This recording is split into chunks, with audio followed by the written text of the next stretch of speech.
water, earth, fire. Long ago, the three seasons lived together in harmony. But then, everything changed when the Shyamalan attacked.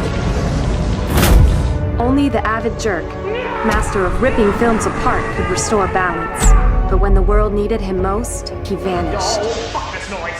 Several years passed, and my brother and I discovered the new avid jerk, a reviewer named Critic. And although his critiquing skills are great, he still has much to learn before he can save anything. But I believe Critic can save the franchise. Whoa.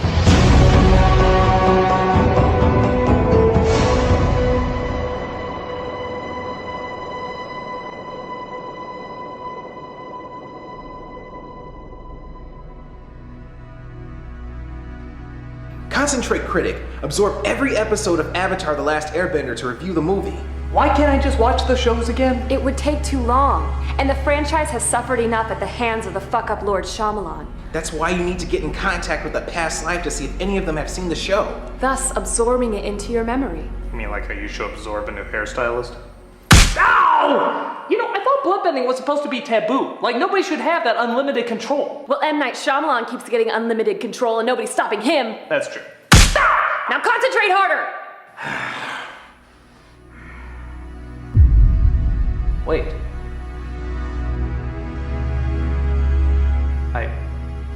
I think I'm getting it. Yeah. I think I'm getting visions from another life.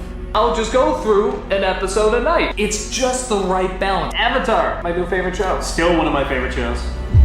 My God, it's coming to me. Ingenious writing, brilliant characters, and a fan base obsessing over name pronunciation rather than the meaning of each episode. My God! It's coming to me! You got it, Critic? Yes! Avatar is one of the greatest TV series of all time! Good! Now you're ready to review the fuck-up Lord's disaster opus. But wait, just because I know about it doesn't mean the people at home know about it. How are we gonna catch them up to speed? Katara? Guitara. Spoilers. Spoilers. Spoiler! Go to this part if you haven't seen the show yet.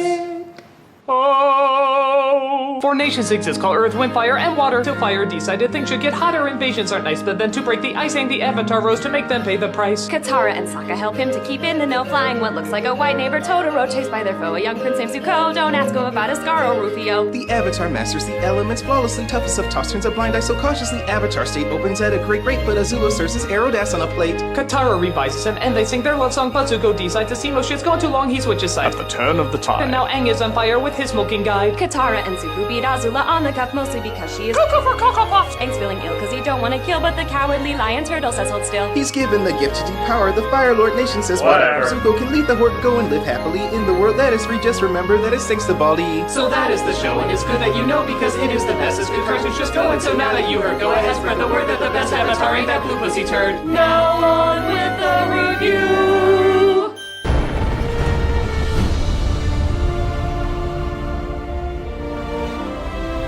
So judging by the beginning, the film actually looks pretty promising. Reenacting the visuals to the show's intro rather flawlessly. Even the text scroll isn't really that bad. Though how is it a season with 20 episodes can get their backstory out faster than an hour-and-a-half movie can?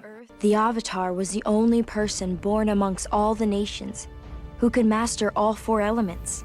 And then 100 years ago, he just disappeared.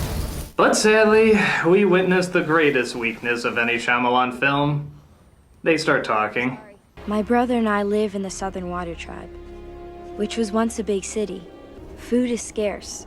My brother and I often go hunting for food. Yeah, way to use food twice in the same sentence, Academy Award-nominated writer. Our father's off fighting in the war. My mother was taken prisoner and killed when I was young. This bore bending you're witnessing is being performed by siblings of the Water Tribe named Katara and Sokka. And yes, the climate is looking much whiter than usual. And I don't think taking away the snow is gonna fix that any. This is curious, as in the show, Katara and Sokka definitely seem to have an Inuit design. And that makes sense, their upbringing is very similar to Eskimo culture. Strangely enough, the rest of the village seems to have this down. But with these two, I think Kathy Bates from North was a more convincing fake Eskimo.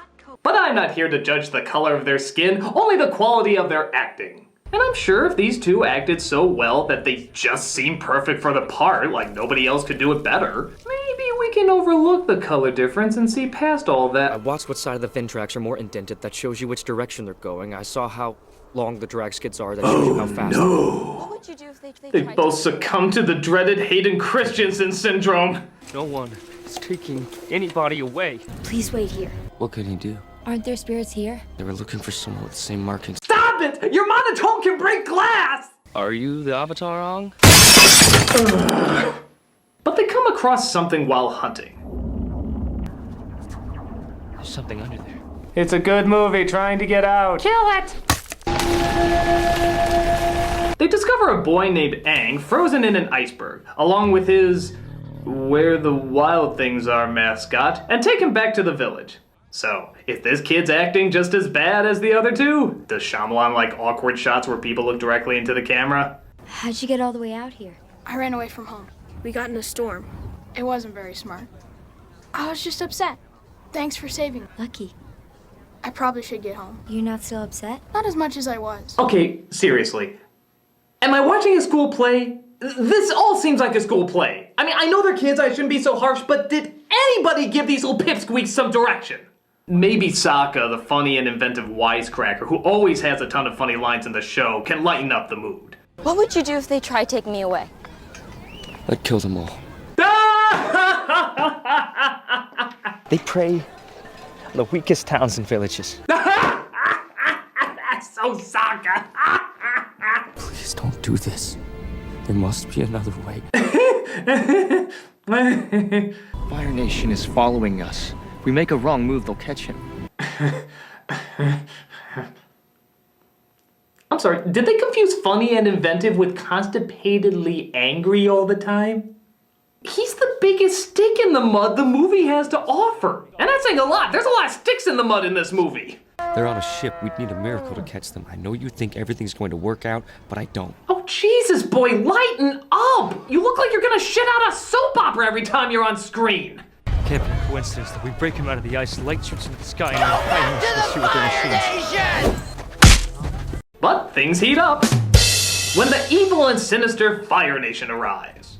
Oh, we blow, we blow. Oh, we blow, we blow.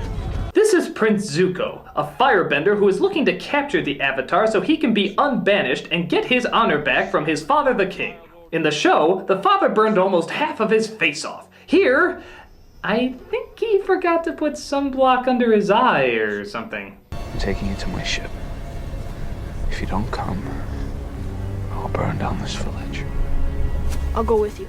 Another interesting note, in the movie, the Fire Nation seems very Indian or Middle Eastern. Another curious choice, as the show had a much heavier lean towards Japanese. In fact, their skin was lighter than our main heroes. And here, it kinda seems perplexingly reversed. I don't want to make an unnecessary racism argument, especially seeing how an Indian man directed this, but I will let out a very concerned and very troubled, huh? But hey, if you can't see the obvious similarities between the movie's designs and the show's designs, clearly you haven't drank enough cactus juice. I mean, God, can you guys imagine constantly misrepresenting characters by constantly getting their skin colors wrong? Shameful. Unforgivable. Atrocious. So Zuko comes and takes Aang away. Thus, Sokka and Katara decide they have to go after him. Why? Well, again in the show, it's because they formed a strong, unbreakable friendship with him. They spent time getting to know him, warmed up to his offbeat personality, and found they couldn't let an innocent that they've gotten to know so well be tortured by the Fire Nation. But hell with that bullshit. Let's make it more like that stray turtle you found on the curve of the road. We found that boy. He's our responsibility. We should fight. I promise I'll feed him and take him on walks. But their grandmother reveals that Aang is in fact the Avatar, the only one who can master all four elements and communicate with the spirit world. Aren't there spirits here? Yes, there are some spirits that live hidden among us. Sure, they're watching us with great sadness. Or maybe that's the audience. Either way, great sadness. Zuko and his uncle Iroh give Aang a test and see that all the elements gravitate towards him. Even Even though this never happens anywhere else in the movie, but screw it. We have a hastily rushed escape scene to film, which in the series demonstrates quite clearly how the firebenders do everything in their power to stop them. But here, they just kind of blankly stare at them getting away. But if blank stares could kill, they still probably get away. Oh, and you ever wonder how he was frozen in that iceberg to begin with? Well, once again, the original ingeniously tied in both backstories of Zuko and Aang together and show that upon his discovery of being Avatar, he couldn't take the pressure and ran away, being pushed to the brink of despair and froze himself before drowning in the storm. Many consider this to be the best episode, seeing how it shows the similarities between our hero and our villain.